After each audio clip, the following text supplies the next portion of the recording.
ใส่บุญทั้งหลายทั้งปวงได้นำวัตถุข้าวของเนาะมาล่อเลยจะเบอร์เล่นระเบิดเด็ดมาตายเย้าคนผู้สาวบ้านนี่เบิดแล้วบ่ผู้สาวนี่2 4 6 6คนผู้สาวนี่ของฝากของตอนจากชาวบ้านพี่น้องเอ้ยพอเขาเจ้าแจกย้ายเครื่องแล้ว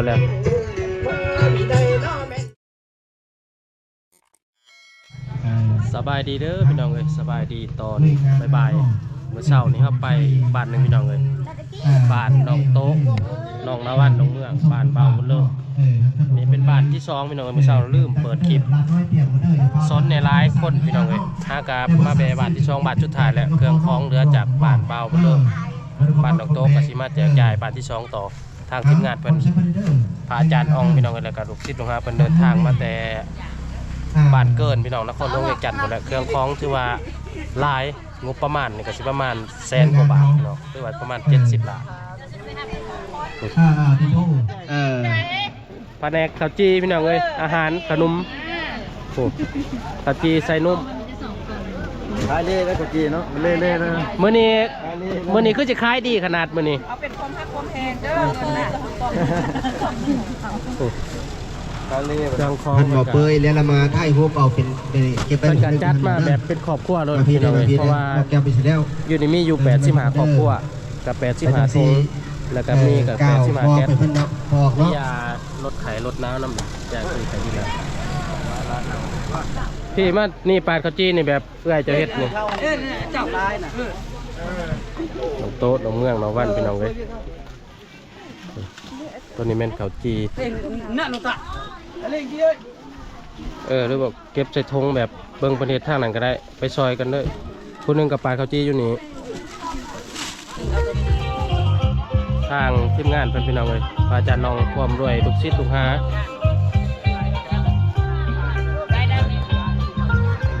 นำทีมงานมาเนาะแล้วก็ใส่บุญทั้งหลายทั้งปวงได้นำวัตถุข้าวของเนาะมาสุกยุพี่น้องทางบ้านปะเสียเนาะเป็นข้าวสารอาหารแห้งเป็นเครื่องนุ่งของโฮมเนาะเรียกว่าทำพอได้มีแล้วก็ข้าวสารแต่ข้าวสารเจ้าสามเดียวเนาะมาสุกยุพี่น้องทางบ้านปะเสียเฮาเนาะน้อยปลาไหลก็เป็นของฝากของแพงน้อยปลาไหลก็เป็นของต้นของฝากจากอันน้ำใจของศรัทธาใส่บุญมาจากอันนั้นนครหลวงเวียงจันทน์เนาะขอฝากให้พี่ให้น้องให้ลูกให้หลานให้ทางบ้านปะเสียเนาะเดี๋ยวก่อนที่แก้ข้อของอันใหญ่นี่เนาะที่เป็นให้ลูกให้หลานเขามากินพ่อกินใส่กับเราด้วยกันมาขอที่เอาลูกเอาลูกไปอีกลูกไปอีกรถเอามาอีกรถได้กินไปอีกรถมาอีกรถ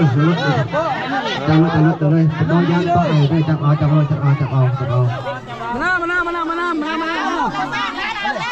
เอารถลูกเอาเลยลูกอย่าเลยลูกเอาผู้ส่งงานทำเอารถจับเลยเอารถหลายครับเขาเป็นแถวเลยบอกเอาเลย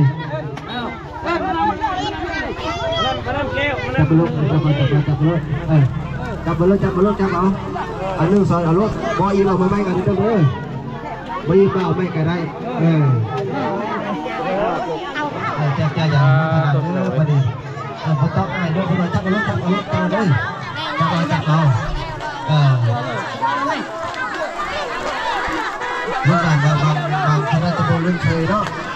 มาจับเอารถมาจับเอาเมื่อกี้ท่านบอกคำเฟยเป็นคนเล่นว่าลูกหลานบ้านนี้ชิดประมาณคนละป้าที่เราประมาณกี่บาทประชาชนมาแก้วอาญาเพื่อช่วยจับเอาด้วยจับเอาเป็นอย่างจับเอา2 3อะไรก็ได้พวกเป็นอย่างเนาะวันนี้ผมที่ลูกใครได้เพื่อทุกคนเด้อค่อยๆเด้อใครได้แล้วออกใครมูเขาเจ้าเก็บไปของเก็บก่อนมีน้ำเลยน้ำของเต็มเลยพี่น้องเอ้ยสวยบวงมีเกลือแป้งนัวปลากระป๋องเลยมีน้องว่าใส่ไม้ที่ลูกหลานคนเดียวที่เขาจะภาษาเราไปกล้วยน้ำใหญ่ใส่ช่วยกล้วย ไผได้เดี๋ยวถอยออก อะไรเบิ้ลเลยเนาะ ให้ผู้ยังบ่ได้เข้า ผู้ใดได้แล้วถอยออกเฮ้ยดูกระเป๋าเฮ้ยเนาะจะดีตะยอยกันเนาะ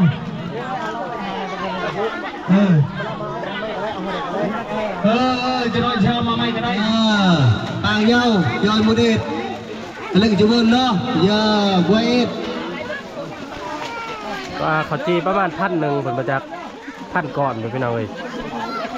อะไรก็จะเบิ้ลกินอะไรก็จะเบิ้ลกินเนาะเนาะ เรียกจันทร์จัง อะไรก็จะเบิ้ลเป็ดอะไรก็จะเบิ้ลกินเนาะเอาไว้ช่วยนะนี่อะไรก็จะเบิ้ลกินเนาะอะไรก็จะเบิ้ลเนาะอะไรก็จะเบิ้ลอะไรก็จะเบิ้ลเด็ดมาตายเย้าเอาเนาะจะเบิ้ลเนาะมาตายเน่าเนาะเนาะเฮ้ยดูไว้อะไรก็จะเบิ้ลกินเนาะจะเบิ้ลเนาะทองอะไรก็จะเบิ้ลอะไรก็จะเบิ้ลไปค่อยบ่หยาดกันเด้อ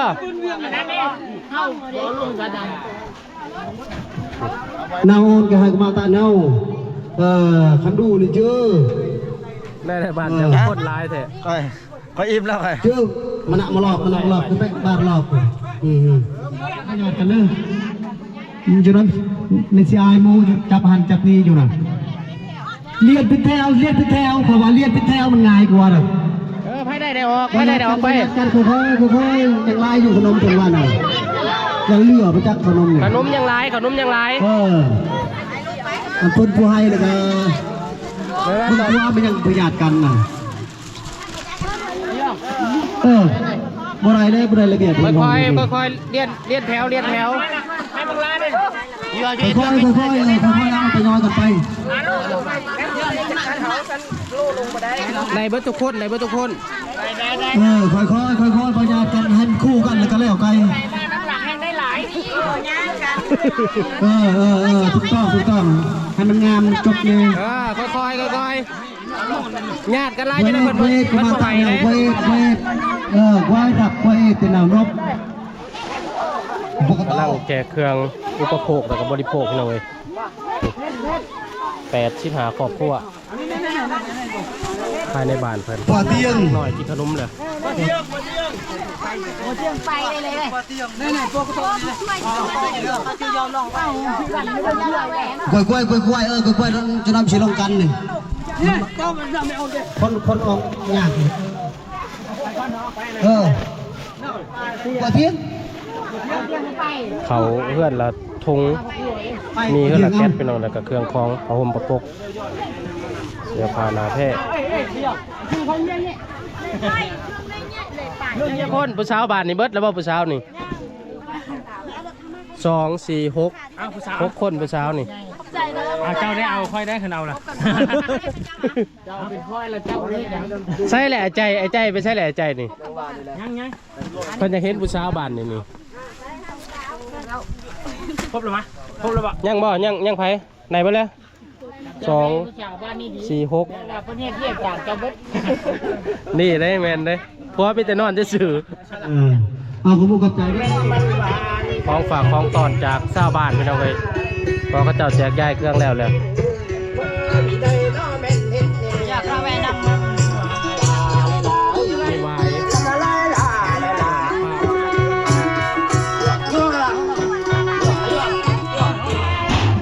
หลังจากแจกเครื่องแล้วพี่น้องเอ้ยแจกย้ายเครื่องแล้วสร้างบรรยากาศ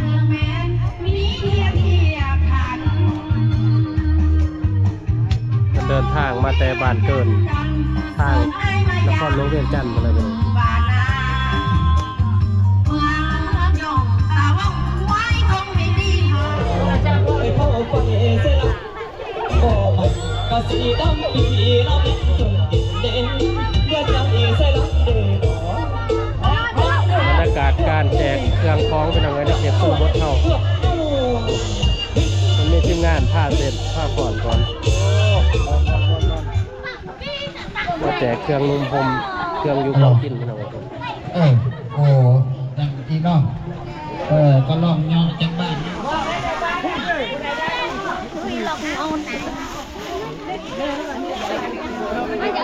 เอาจีขายดีขนาดพี่น้องเอ้ย จอนไปถ่ายไม่ได้ถ่าย 2-3 2-3 พันก่อนกับบเรือเหมือนนี่โอ้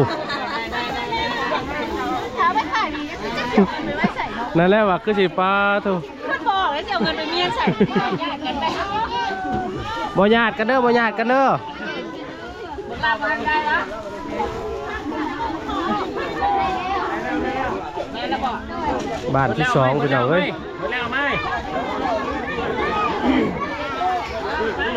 เ